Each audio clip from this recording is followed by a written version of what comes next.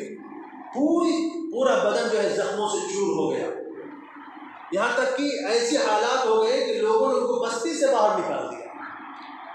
چنانچہ وہ آپ کو بستی سے باہر جنگل کی طرف بھیج دیا گیا، آپ وہیں پر رہتے تھے اور ہمیشہ اللہ کا شکر ادا کرتے رہتے تھے، اور اللہ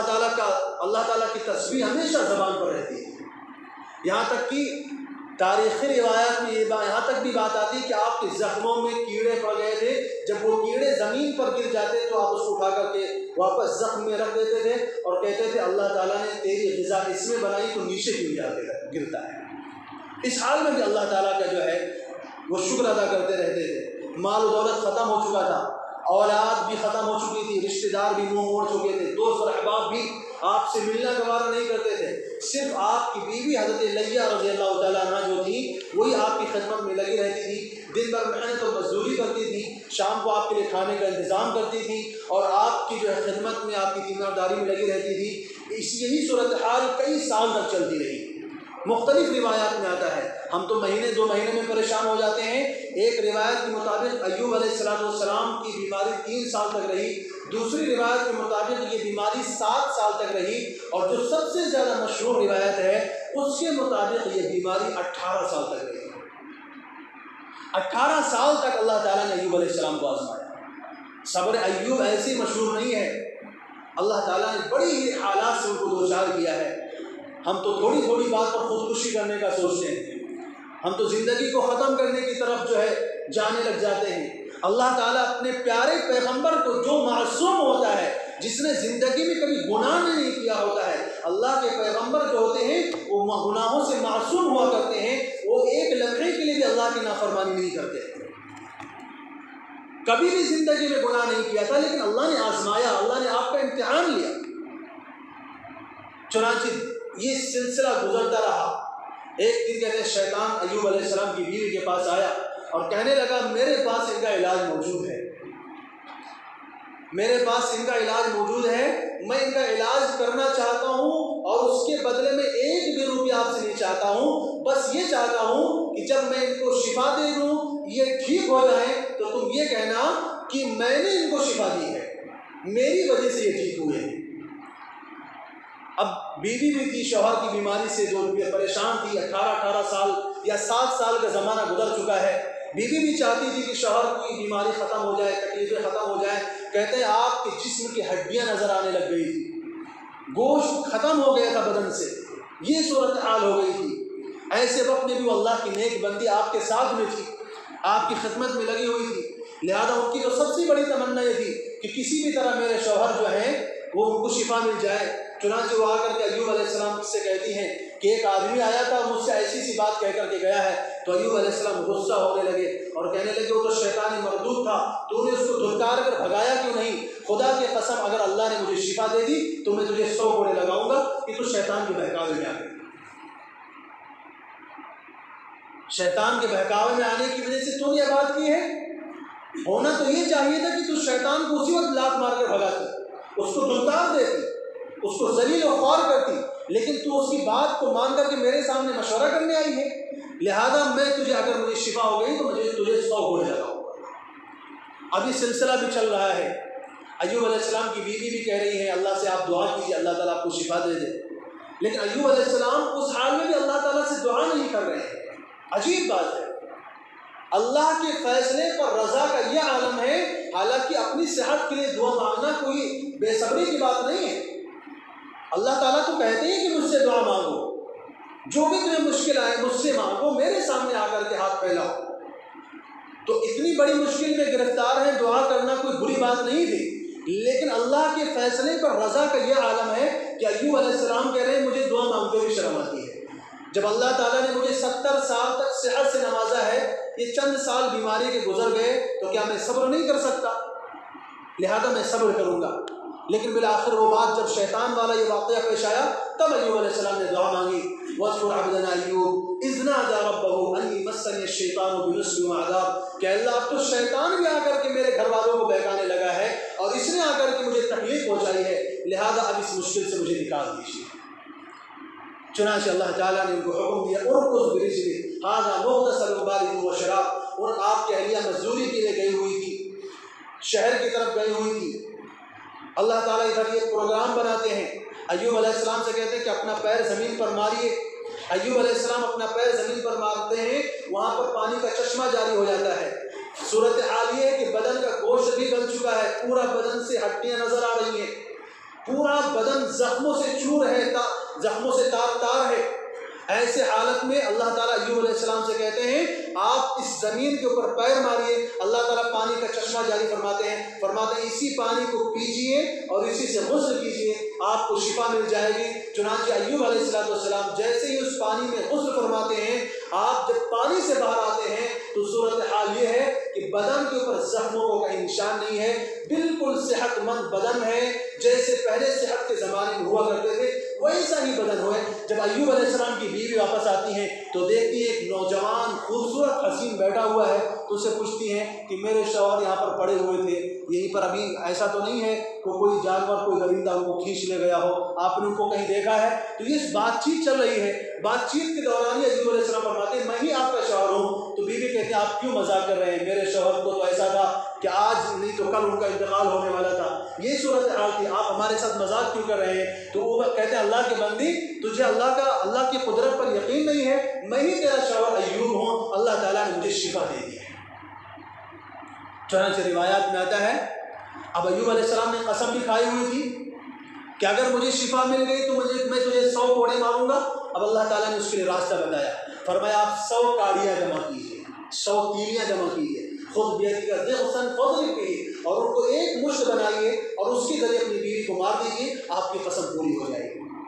کیونکہ بیوی بھی آپ کی خدمت، آپ کی بیماری کے زمانے میں اتنی دنوں سے خدمت کر رہی ہے اور آج آپ کو شفا ملے اور آپ اس کے اوپر کوڑے برسانے لگ جائیں، یہ تو بھی دیانت کے خلاف ہے، یہ تو اخلاق کے بھی خلاف ہے۔ لہذا اللہ تعالیٰ اپنے نیک بندوں کو آزماتے ہیں اور جب اس پر صبر کر جاتے ہیں تو مشکلات سے نکلنے کا راستہ بھی اللہ تعالیٰ ہی بتاتے ہیں،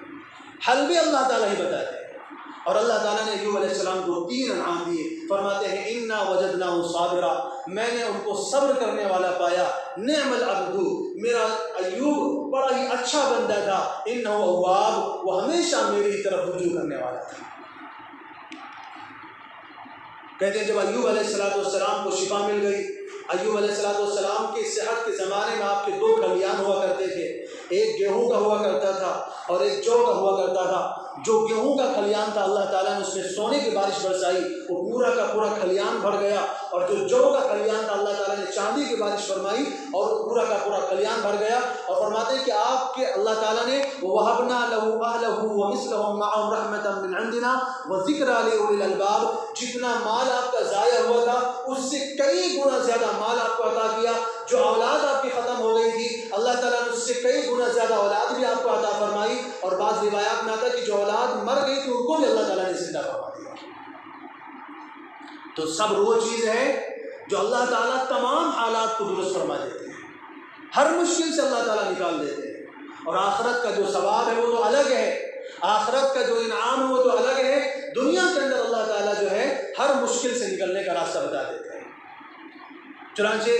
فرماتے ہیں کہ جب ایوب علیہ السلام کو صحت مل گئی، ایوب علیہ السلام دوبارہ جو ہے اپنی پہلی زندگی پر آ گئے، تو کسی نے پوچھا کہ ایوب بیماری والی زندگی بہتر تھی یا اب صحت والی زندگی بہتر ہے؟ تو ایوب علیہ السلام فرماتے ہیں کہ صحت بھی اللہ کی نعمت ہے، بیماری بھی اللہ کی نعمت ہے، البتہ فرق یہ ہے کہ جب میں بیمار تھا، مشکل میں تھا، تو روزانہ صبح اور شام اللہ تعالیٰ میری خیریت دریافت کیا کرتے تھے۔ جب صبح ہوتی تھی تو اللہ تعالیٰ پوچھتے تھے میرے بندے ایوب کیا حال ہے؟ اللہ تعالیٰ کا یہ پوچھنا ہوتا تھا، میں اپنے غم کو بھول جایا کرتا تھا، بیماری کو بھول جایا کرتا تھا۔ جب شام ہوتی تھی تو شام کے وقت اللہ تعالیٰ پوچھتے تھے میرے بندے ایوب کیا حال ہے؟ جب پوری رات میری جو ہے خوشی میں گزر جایا کرتی تھی کہ اللہ تعالیٰ میرا حال دریافت کر رہے ہیں، لیکن جب سے صحت مل گئی ہے اب یہ سلسلہ بند ہو گیا ہے، تو مجھے تو ایسا لگتا ہے کہ میرے لیے وہی حالت بہتر تھی۔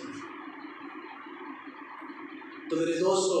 اللہ تعالیٰ نے جو فرمایا ہے کہ ہم صبر کرنے والوں کو بے حساب اجر دیا کرتے ہیں، وہ دنیا میں بھی اللہ تعالیٰ اجر عطا فرماتے ہیں، آخرت میں بھی اجر عطا فرماتے ہیں۔ بس سوال اس بات کا ہے، ضرورت اس بات کی ہے کہ اللہ تعالیٰ اگر حالات سے آزمائے تو ہم اس پر صبر کر جائیں۔ رسول اللہ صلی اللہ علیہ وسلم فرماتے ہیں ان عظم الجزاء مع عظم البلاء، بڑے بڑے انعامات جو ہیں وہ بڑی بڑی مشکلات کے بعد ملا کرتے ہیں، بڑے بڑے امتحانات کے بعد ملا کرتے ہیں۔ جو اللہ تعالیٰ کے فیصلے پر راضی ہو جاتا ہے اللہ تعالیٰ اس سے راضی ہو جاتے ہیں، اور جو اللہ کے فیصلے پر ناراض ہو جاتا ہے اللہ تعالیٰ اس سے بھی ناراض ہو جاتا ہے۔ اور ایک اور روایت میں رسول اللہ صلی اللہ علیہ وسلم فرماتے ہیں اشد الناس بلاء الانبیاء، کسی نے پوچھا کہ دنیا میں حالات سب سے زیادہ کس کے اوپر آتے ہیں،